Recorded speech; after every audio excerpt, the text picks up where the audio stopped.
യഥാർത്ഥത്തിലുള്ള പുലിനഖവും പുലിപ്പല്ലും ഒക്കെ ആയിട്ടാണ് നിങ്ങൾ നടക്കുന്നതെങ്കിൽ നിങ്ങൾ ഓർമ്മിച്ചോളൂ, വന്യജീവി സംരക്ഷണ നിയമപ്രകാരം നിങ്ങൾ കുടുങ്ങാൻ സാധ്യതയുണ്ട്. വേടൻ്റെ ഇതൊരു തുടക്കം മാത്രമായിരിക്കും. അപ്പോൾ ഇനിയിപ്പോൾ എന്താ സംഭവിക്കുക?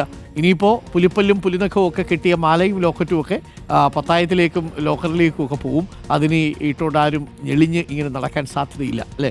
പലപ്പോഴും ഇങ്ങനെ ഇതൊക്കെ ഇട്ട് ഇങ്ങനെ നാലുവരെ കാണിക്കാൻ വേണ്ടി, അല്ലെങ്കിൽ പിന്നെ ഇതിനെതിരെ ഇതുണ്ടാക്കുന്നൊരു ചോദ്യം ഉണ്ടല്ലോ. വല്ല സാധാരണ വല്ല ഗുരുവായൂരപ്പൻ്റെ ലോക്കറ്റോ കുരിശുമാലയോ അല്ലെങ്കിൽ കൊന്തയോ അങ്ങനെ ഇട്ട് നടന്നാൽ പോലായിരുന്നു, ഈ പ്രശ്നം വല്ലതും ഉണ്ടാകുമായിരുന്നു എന്നൊരു പ്രധാനപ്പെട്ട ചോദ്യമുണ്ട്. ഓരോ മനുഷ്യരും അവരവരുടെ രീതിക്കനുസരിച്ച് പുലിനഖവും പുലിപ്പല്ലും ഒക്കെ ആയിട്ട് പോകുന്നു. ഇതൊക്കെ ഇട്ട ആളുകളുടെ വിചാരം ഞാൻ വലിയ വെടിക്കാരനാണ് അല്ലെങ്കിൽ വെടിവെപ്പുകാരനാണ് എന്ന് നാട്ടുകാരെ അറിയിക്കാം എന്നുള്ളതാണ്. നാട്ടുകാർക്ക് ഇപ്പോൾ അങ്ങനെ ഒരു ധാരണയൊന്നുമില്ല. നിങ്ങളൊരു കുറ്റകൃത്യം ചെയ്തിട്ടുണ്ട് എന്നുള്ളതാണ് യഥാർത്ഥത്തിൽ. പുലിനഖമോ പുലിപ്പല്ലോ ഒക്കെ ഉപയോഗിച്ച് മാല തീർത്തവർ പ്രത്യേകം സൂക്ഷിക്കുക, നിങ്ങൾ കുടുങ്ങാനുള്ള സാധ്യതയുണ്ട്. നിങ്ങളുടെ നല്ലവരായ അയൽവാസികൾ ഇത് വനംവകുപ്പിന് ചോർത്തിക്കൊടുത്താൽ നിങ്ങളുടെ ലോക്കറ്റൊക്കെ പിടികൂടാനുള്ള സാധ്യതയുണ്ട് എന്നുള്ളത് പ്രത്യേകം നിങ്ങളെ അറിയിക്കട്ടെ. അതേപോലെ ആനവാൽ മോതിരമൊക്കെ കെട്ടി നടന്നൊരു കുട്ടിക്കാലമൊക്കെ എല്ലാവർക്കും ഉണ്ടാവും. ഒരു സിനിമ തന്നെയുണ്ട് ആനവാൽ മോതിരം അല്ലേ?